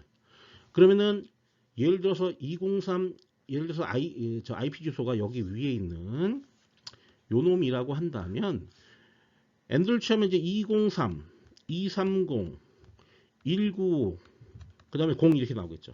이게 뭐예요? 요 세 개가. 네트워크 아이디잖아. 그리고 이제 이거를 낫을 시킵니다. 그러니까 서브넷 마스크를 낫을 시키면 255는 올 1이기 때문에 낫을 시키면 저게 올 제로로 바뀌죠. 이것도 올 제로로 바뀌죠. 이것도 올 제로로 바뀌죠. 이건 올 1로 바뀌죠. 255로 바뀐다고. 올 1로. 낫을 하면 비트별로. 그럼 어떻게 되느냐? 낫한 것과 AND를 하면 이 뒤에 있는 7호, 요 7호가 이제 빠져나오는 거죠. 나머지 이건 다 0이고. 이해되죠? 그럼 뭐가 얻어져? 호스트 아이디가 얻어지잖아. 이해돼요? 그러니까 저 서브넷 마스크는 네트워크 아이디와 호스트 아이디를 구분하기 위해서 필요한 어떤 그 방식이죠. 그걸 구분하는 방식이라는 거야. 그죠? 그렇게 되면은 C 클래스 주소의 서브넷 마스크는 무조건 모여야 돼? 255.255.250 무조건. B 클래스의 주소의 서브넷 마스크는 255.255.00 해야 되겠죠. 왜냐하면 요걸 중심으로, 가운데를 중심으로 네트워크 아이디와 그 다음에 호스트 아이디가 나눠지니까. A 클래스 주소 같은 경우는 여기를 중심으로 나눠야 되겠죠. 이해돼요? 무슨 얘기인지? 네. 요걸 여러분들이 잘 이해를 하셔야 됩니다. 그죠? 그러니까 여기가 네트워크 아이디 요 3개, 총 24개의 비트, 저게 호스트 아이디를 나타내는 위치가 되겠죠. 그러니까 서브넷 마스크의 역할이 뭐냐? 네트워크 아이디와 서브넷 아이디를 구분을 할 수 있게 해준다. 이해되죠? 저는 이제 저거의 역할은 이런 거예요. 내가 서브넷 마스크를 IP 주소하고 매핑을 딱 해봐. AND를 딱 해. AND를 해서 만약에 그 네트워크 아이디가 내부에 있는 거였다. 그러면은 이게 이제 여기가 이 점선으로 되어 있고요. 이게 내부 랜입니다. 그리고 이쪽으로 나가면 이게 이제 인터넷으로 나가게 되는 거예요. 그럼 서브넷 마스킹을 딱 해보겠죠. 해봐서 그게 만약에 네트워크 아이디가 이 네트워크, 랜 네트워크의 네트워크 아이디였다. 그러면 이 내부에서 전송이 되는 거고. 만약에 서브넷 마스킹을 했는데 그게 그 내부의 주소가 아니었다. 그러면 외부에 전달을 시켜줘야 되겠죠. 그죠? 그 이렇게 되어 있습니다. 2282575X 이건 C 클래스다. 그래서 이걸 마스킹을 해보면 요 2282575만 남을 텐데 이거는 내부 호스트한테 전달하는 패킷이네. 근데 마스킹을 해봤더니 22825 8만 남았어. 8이 나왔어. 8이 다르네? 이거 외부로 내보내야 되겠네. 라고 기계적으로 알 수 있는 거죠. 이해돼요? 이거 무슨 얘기인지? 네, 그렇습니다. 뭐 요거는 이제 제가 설명한 거를 그냥 그대로 하고 있습니다. 그래서 228에다가 25 AND를 취하 서브넷 마스킹 한다는 게 AND 연산을 하는 거예요. AND 하면 228이 그대로 나올 거고 요 25가 그대로 나올 거고 요 75가 그대로 나올 거고 요 3은 0이 돼서 나올 거다. 요게 AND를 0이라고 하면 알겠죠? 서브넷 마스크는 언제나 논리적 AND 연산을 한다. 만약에 네트워크 아이디가 아니라 호스트 아이디를 알고 싶다면 요걸 00025 해야 되겠죠. 낫을 취해서. 네. 이해되시죠? 네, 그렇게 이해를 하시도록 하겠습니다. 네, 이제 게이트웨이에 대한 얘기를 하겠습니다. 게이트웨이는 데이터가 지나다니는 통로다라고 번역을 할 수가 있는데요. 우리 이제 그 IP 주소를 세팅할 때 우리가 써놔야 되는 게 IP 어드레스, 그 다음에 DNS 서버 어드레스, 그 다음에 서브넷 마스크 넣어야 되고, 그 다음에 게이트웨이 어드레스입니다. 이 네 개를 적어놔야 되죠. 근데 이 게이트웨이라는 건 뭐냐면 쉽게 생각하면 우리 랜을 한번 살펴보겠습니다. 우리 랜에서 외부에 접속한다는 의미는 우리 랜이라는 거는 랜 프로토콜을 사용하고 있고, 그 다음에 인터넷은 뭐 3, 4, 5계층의 인터넷에 이라는 그런 프로토콜을 사용하고 있어요. 그죠? 그러니까 서로 다른 종류의 네트워크를 연결하는 중간 관문에 있는 그 역할을 하는 것을 게이트웨이라고 부르는 겁니다. 게이트웨이. 그런데 인터넷에서는 이 게이트웨이를 특별히 뭐라고 부르는 거예요? 라우터라고 부르는 거예요. 라우터. 이해하시겠죠? 네. 그러니까 게이트웨이가 조금 더 일반적인 용어고요. 인터넷에서는 특별히 라우터라고 부르는 겁니다. 근데 만약에 이제 랜 중에 랜이 이제 우리가 이따가 이더넷이 있고요. 이더넷과 그 다음에 또 뭘 연결한다고 해볼까요? 토큰링을 연결한다. 그럼 중간에 뭐가 필요하죠? 게이트웨이가 필요합니다. 왜? 계층이 네트워크의 종류가 달라지기 때문에. 서로 다른 종류의 네트워크이기 때문에 이 중간에 무언가 프로토콜의 변환을 하는 그런 역할을 하는 게 필요하고, 그럴 거 아니에요. 랜 이더넷 포맷하고 토큰링 포맷이 다르거든요. 그 포맷을 전환하기 위한 어떤 중간에 관문이 필요할 거고, 그 역할을 하는 것을 게이트웨이라고 합니다. 그런데 이걸 라우터라고 하진 않아요. 그죠? 그러니까 게이트웨이는 더 상위 개념으로서 뭔가 서로 다른 종류의 프로토콜에 의해서 구동되는 네트워크를 연결하는 역할을 하는 것을 게이트웨이라고 부르고, 그 중에서 인터넷에서의 게이트웨이가 바로 라우터인 겁니다. 아시겠죠? 그럼 예를 들어서 주소라는 게 이렇게 돼요.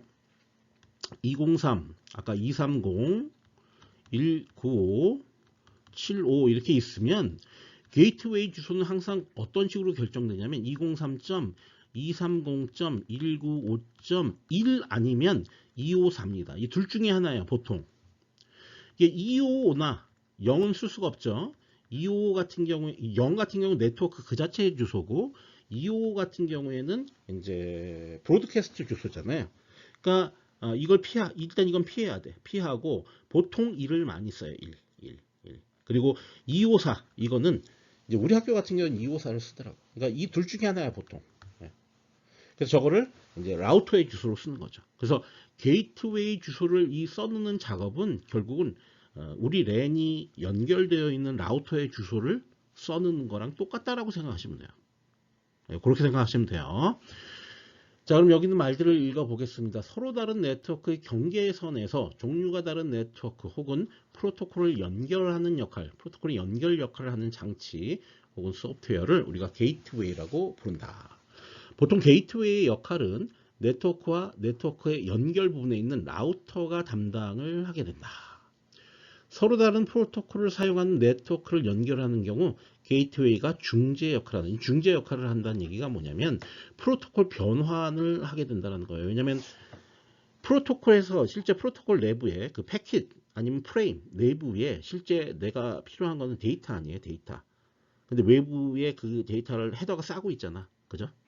앞에 붙어 있거나 뭐 그렇죠, 보통은 앞에 헤더가 붙어 있잖아. 그러니까 그거를 걷어내고 이더넷 헤더를 걷어내고 토큰닝 헤더로 바꿔 끼는 역할을 해야 된다고. 그런 거를 프로토콜을 변환한다라고 얘기를 해요. 그죠? 그렇게 돼야만 토큰링에서 데이터가 전송이 될 수가 있겠죠. 이더넷에서 전송된 데이터를 토큰링에 전송하려면 그렇게 할 수밖에 없겠죠. 헤더 걷어내고 이더넷 헤더 걷어내고 토큰링 헤더 갖다 붙여야 되죠. 예. 그런 역할을 하는 거다라는 얘기야. 그래서 게이트웨이는 라우터의 전송 계층이나 응용 계층의 역할이 추가된 것이다라고 정의를 하기도 합니다. 왜냐하면 라우터는 보통 3계층에서 동작을 하는 거라고 가정을 하기 때문에 IP 어드레스에 대해서만 뭔가 작업을 처리하는데 게이트웨이는 그 상위에 전송 계층이나 응용 계층의 역할까지 올라가 있는 경우도 있습니다. 자, 요 정도 이해하시면 될 것 같아요. 어쨌든 그래서 요 4개, 우리 IP 어드레스를 갖다가 세팅할 때 필요한 요 4개의 중요한 어드레스들을 하나하나 다 공부를 했습니다. 자, 공부를 했으니까요. 이제 세팅을 한번 해봐야 되겠죠.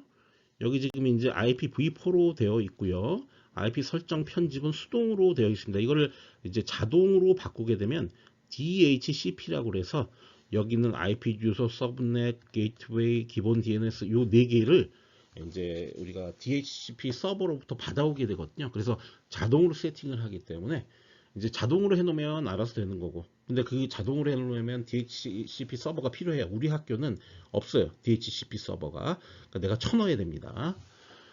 그런 식으로 되어 있는 거죠. 그래서 IP 주소 쳐놓고, 그 다음에 서브넷 쳐놓고, 이거 보면 이 C클래스네. 그죠? 보나마나 C클래스. 게이트웨이 주소 쳐놓고, 보세요. 이것도 192.168.0.1인데, 서브넷이 2525제로기 때문에 C클래스죠. 아, 그러면은 여기가 1 아니면 254라고 그랬죠? 그죠? 기본 게이트웨이 그렇고 기본 DNS 설정은 이거는 203 이거 벌써 이제 내부에 DNS 서버가 없다는 얘기네. 그죠? 외부로 나가야 된다는 얘기네. 그죠? 맞죠? 다르니까. 그 다음에 대체 DNS로 뭐 추가적으로 하나 더 써놓고 혹시 이제 이게 망가질 거에 대비해서 이렇게 하나 더 쳐넣게 되는데 보통 이제 4개를 쳐넣으면 그러면 문제없이 여러분의 컴퓨터가 동작을 하게 되고요. 이제 이거는 자동으로 할당된 케이스입니다. 그래서 IPv4 주소가 192, 사실 이게 192로 되어 있는 걸로 봐서도 이건 이제 저 가상 주소 쓰는 거죠. 가상 어드레스. 나중에 이거 얘기 아마 이 책에서는 얘기를 안 하는 것 같은데 저건 이제 나중에 얘기하는 것 같은데 IP 주소를 뻥튀기를 할 수가 있거든요. 그 뻥튀기 하는 방법으로 나온 이제 주소인데 저거는 여기서 이제 길게 얘기는 안 하겠습니다. 그거에 대해서는 어쨌든 IPv4 주소가 이렇게 되고 DNS 서버 그 다음에 이제 어디 있습니까? 아, 다른 건 표시는 안 돼 있네. 그렇게 돼 있고 뭐 리얼텍 가장 많이 쓰는 랜카드고 물리적 주소는 이렇게 되어 있고 그렇습니다. 네, 이게 100메가로 되어 있는 걸로 봐서 이거는 기가빗 이더넷은 아니죠. 그죠? 우리 학교는 기가빗이 맞는 것 같은데 정확하게 기억은 못하겠네. 기가빗 이더넷 1기가bps까지 지원을 할 수가 있죠. 지금 이거는 100메가로 되어 있습니다. 자, 그래서 여러분이 이제 앞으로 컴퓨터를 사용할 때 IP 어드레스를 세팅을 할 때 여기 있는 규칙에 맞게 여러분들이 세팅을 해주면 문제없이 인터넷에 접속할 수 있는 환경을 만들게 됩니다. 그래서 이번 챕터에서는 IP 어드레스가 뭔지에 대해서만 얘기한 거예요. 이거는 IP, 그러니까 3계층에서 이루어지는 일 중에 굉장히 일부만 얘기한 겁니다. 이제 앞으로 IP 계층에서, 그러니까 3계층에서 어떤 일들이 이루어지는지 하나하나 더 자세히 공부를 할 겁니다.